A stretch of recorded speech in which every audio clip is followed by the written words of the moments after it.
ఇక్కడ చాలామంది ఈ రోజున దేవుడు ఆత్మ అనేటప్పటికీ చాలామందికి అర్థం కావట్లేదండి. ఆత్మ ఏమి చేయలేదు, సృష్టించలేదు అని ఒక తప్పుడు సిద్ధాంతాన్ని వీళ్ళు ప్రతిపాదిస్తూ ఉన్నారు. యోహాను సువార్త 4:24 దేవుడు ఆత్మ గనుక అన్నాడు. దేవుడు ఆత్మ గనుక అన్నాడు.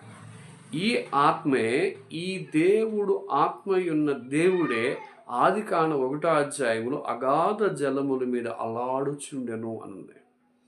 బైబిల్ అర్థం కాకపోతే అర్థం కానట్టు ఉండాలండి.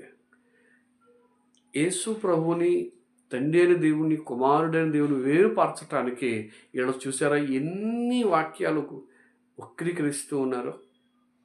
దేవుని ఆత్మ సృజించనుంది, దేవుని ఆత్మ గనుక అన్నాడు. కాబట్టి మోసపోకండి, దేవుడు వెక్కిరించబడ్డు.